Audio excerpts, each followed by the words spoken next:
Oke, Assalamualaikum warahmatullahi wabarakatuh. Ya anak-anak, pada pertemuan kali ini kita akan membahas tentang perencanaan dan tata ruang wilayah nasional, provinsi, dan kabupaten atau kota. Jadi yang kita bahas adalah perencanaan dan tata ruang. Nah, sebelum kita masuk ke pembahasan yang lebih mendalam, ada baiknya kalian harus memahami dulu apa sih tata ruang itu. Kita akan bahas di sini sebentar tentang tata ruang supaya nanti gambarannya lebih mudah gitu ya.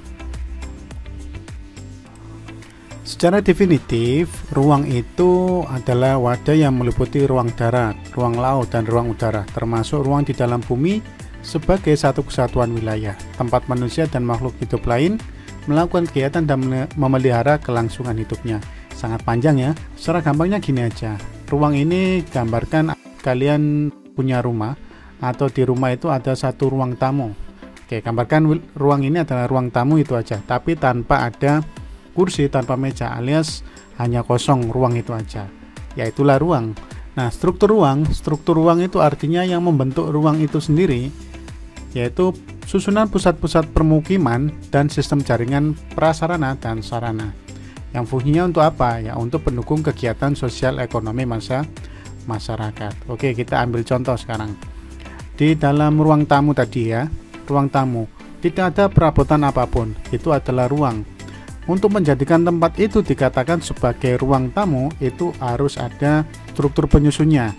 Kalau wilayah itu pemukiman dan sistem jaringannya, jaringan sarprasnya, sarana prasarana, yaitu jalan raya dan alat transportasi sebagainya itu.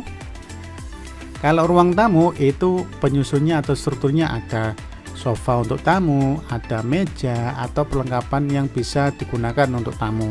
Itu struktur penyusunnya. Nah, apakah sudah cukup hanya dikasih kursi, dikasih meja seperti itu saja? Belum cukup. Di sini ada pola ruang yang merupakan distribusi peruntukan ruang untuk fungsi lindung dan peruntukan ruang untuk fungsi budidaya. Ini maksudnya ruang wilayah. Kita ibaratkan lagi di ruang tamu tadi. Kalau ruang tamu sudah ada ruangnya, sudah ada kursinya, sudah ada mejanya, tapi tidak ditata dengan baik, tidak ada pola yang baik di situ. Maka ruang tamu itu tidak akan disebut sebagai ruang tamu karena tidak tertata dengan baik. Maka ruang harus memiliki struktur ruang yang sudah tertata sesuai dengan pola yang baik sehingga bisa dikatakan ruang tamu tadi. Begitu juga dengan wilayah di muka bumi, ada tata ruang. Maka secara definitif tata ruang itu apa? Wujud dari struktur ruang dan pola ruang. Kalau dalam ruang tamu tadi, wujud dari kursi dan sofa yang sudah tertata di dalam ruang dengan baik. Jadi saya harap dengan gambaran saya seperti itu kalian bisa memahami apa sih tata ruang itu. Nah, ini adalah contoh visualisasi dari ruang itu sendiri, tapi ini ada di bumi atau di permukaan bumi ya nak. Kalau tadi saya contohkan ruang tamu, contoh gambar kecilnya atau lingkup kecilnya, dan lingkup sebenarnya seperti ini. Ada ruang itu ruang angkasa, ada ruang itu yang ada di permukaan bumi, isinya darat dan laut, ini sampai ke atas ini. Nah, ada garisnya. Nah, disinilah sampai ke bawah tanah juga ada. Nah, disinilah yang dimaksud dengan ruang gitu ya. Kalau diibaratkan ini adalah ruang tamu ya, satu kotak ini beserta isinya yang ada di sini. Isinya ini adalah struktur yang tadi, dan cara menatanya itu adalah pola ya, cara menatanya ada pola, dan kesatuan antara atau wujud dari struktur ini dan pola penataannya itulah yang disebut dengan tata ruang. Jadi seperti itu anak-anak ya. Oke, klasifikasi penataan ruang. Jadi penataan ruang itu macam-macam, ada klasifikasinya. Yang pertama berdasarkan sistem. Kalau berdasarkan sistem, ada sistem wilayah, ada sistem internal perkotaan. Jadi ada pengaturan tentang sistem wilayahnya, ada tentang sistem internal perkotaan, artinya di dalamannya itu, dalaman perkotaan itu. Yang kedua fungsi. Berdasarkan fungsinya ada kawasan lindung, ada juga kawasan budidaya. Dua ini mirip tapi berbeda nak ya. Yang ketiga ada wilayah administratif. Ada wilayah nasional, ada wilayah provinsi, ada wilayah kabupaten atau kota. Jadi ada pembagiannya yang jelas gitu ya, atau khusus. Keempat, ada kegiatan kawasan. Jadi ada kawasan perkotaan, ada kawasan pedesaan. Semua itu berbeda kegiatan antara di perkotaan dan juga di daerah pedesaan, karena kedua ini memiliki karakteristik yang berbeda juga. Nilai strategis, ada kawasan strategis nasional, kawasan strategis milik provinsi, ada juga kawasan strategis yang menjadi milik kabupaten atau kota. Ini hanya klasifikasinya aja. Oke, itu sekilas tentang tata ruang ya. Jadi gampangnya silakan kalian angan-angan sendiri dan bayangkan seperti ruang tamu yang saya sampaikan tadi itu. Sekarang rencana tata ruang. Jadi untuk menata sebuah ruang itu diperlukan sebuah perencanaan, tidak bisa langsung ditata gitu aja. Nanti pasti hasilnya tidak karu-karuan. Oke, apa sih rencana tata ruang itu? Rencana tata ruang terbagi menjadi 4 tahap. Tapi sebelumnya kita bahas rencana tata ruang wilayah yang nantinya disingkat menjadi RT/RW, Rencana Tata Ruang Wilayah atau RT/RW. Ada 4 tahap. Yang pertama dilakukan pengaturan terlebih dahulu. Jadi untuk merencanakan tata ruang itu harus dilakukan pengaturan. Yang kedua dilakukan pembinaan. Jadi dibina dulu, diatur sudah, dibina sudah, kemudian baru pelaksanaan. Nah, apakah setelah dilaksanakan selesai begitu aja? Enggak. Harus ada tahap yang terakhir, yaitu pengawasan. Supaya apa? Supaya tujuan dari perencanaan tata ruang itu sesuai. Rencana tata ruang wilayah itu sebenarnya terbagi menjadi 3. Yang pertama RT/RWN, Rencana Tata Ruang Wilayah Nasional. Jadi lingkupnya nasional, satu negara. Ada rencana tata ruang wilayah provinsi, lingkupnya satu provinsi saja. Jadi satu provinsi dengan provinsi lain itu berbeda tata ruangnya. Yang ketiga, rencana tata ruang wilayah kabupaten atau kota. Kita singkat RT/RW/KK gitu ya. Jadi kesemuanya ini harus sinergis dari nasional, provinsi sampai ke wilayah kabupaten atau kota atau pembagiannya. Apa tujuan dari rencana tata ruang wilayah itu sendiri? Nah, tadi kan sudah dibahas langkah-langkahnya ya, mulai dari awal sampai yang keempat tadi. Tujuannya apa? Supaya ruang wilayah yang aman, nyaman, produktif, dan berkelanjutan. Sama seperti saya contohkan yang di awal, ruang tamu kalau ditata dengan baik tujuannya apa?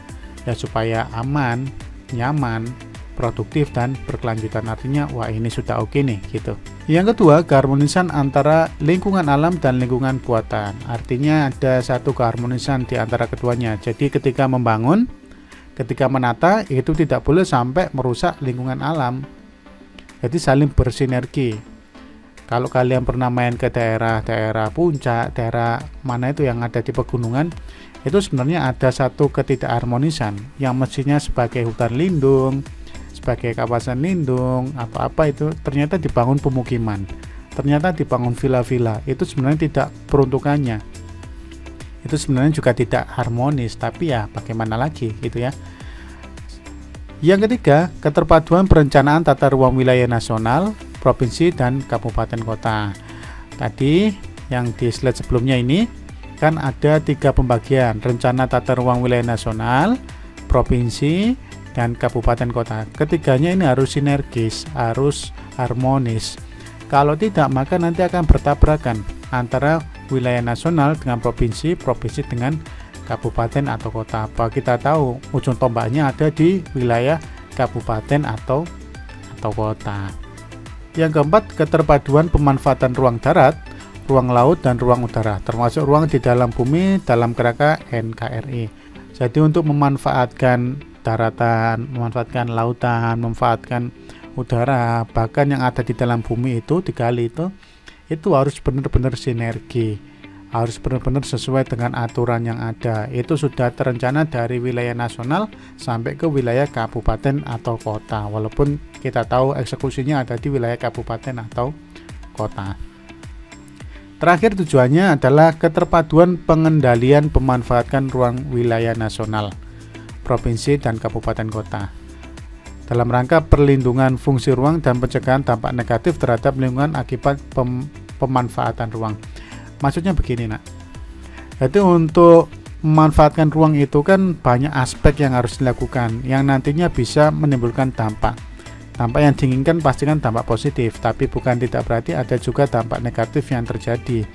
Seperti tadi pembangunan villa-villa di daerah puncak, itu memang ada dampak positifnya secara ekonomi, tapi secara alam itu adalah dampak negatif. Nah, di sini harus sinergi antara nasional, provinsi, dan kabupaten atau kota. Makanya tadi dalam tahap RT RW kan ada 4 tahap tadi, dimana setelah pelaksanaan itu harus diawasi, harus dimonitor gitu ya. Oke, mudah-mudahan bisa dipahami ya tujuan dari rencana tata ruang. Oke, kita sudah membahas tentang rencana tata ruang. Lalu bagaimana pemanfaatan dan pengendalian ruang itu sendiri? Mari kita bahas. Oke, pemanfaatan dan pengendalian ruang. Pemanfaatan ruang secara vertikal artinya naik, maupun pemanfaatan ruang di dalam bumi, artinya yang ada di dalam bumi. Tadi kan sudah ada visualisasi ya, ada yang sampai ke atas itu, angkasa itu, ya bukan berarti sampai ke langit ya, artinya sampai ke atas, dan juga ada yang di dalam bumi, dikeruk berarti ya.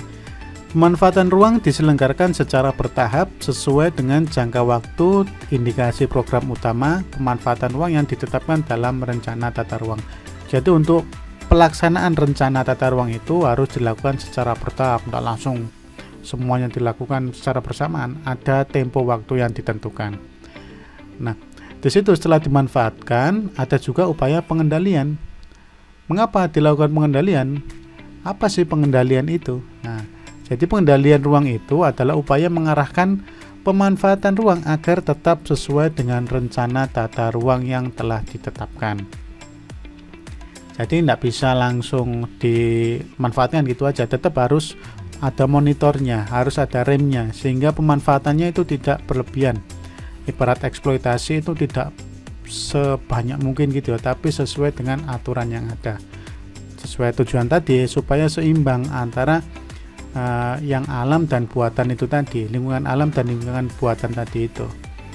Kemudian pengendalian pemanfaatan ruang dilakukan melalui penetapan peraturan zonasi, perizinan, pemberian insentif dan disinsentif, serta pengenaan sanksi. Artinya ketika ada sesuatu yang sesuai dan berdampak positif, nanti bisa diberikan satu apresiasi.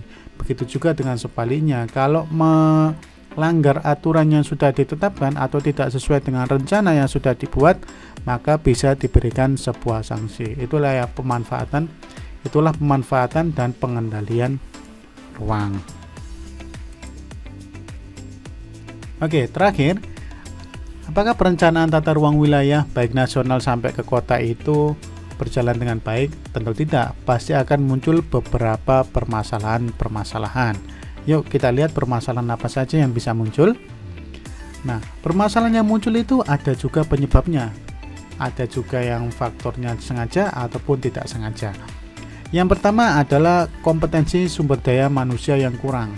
Jadi memang manusianya tidak mampu untuk merencanakan tata ruang itu, tidak mampu untuk melaksanakannya, bahkan untuk monitor atau pengendaliannya juga kurang. Yang kedua, rendahnya kualitas hasil rencana tata ruang. Jadi perencanaannya itu jelek, kalau dipaksakan juga hasilnya pasti akan jelek.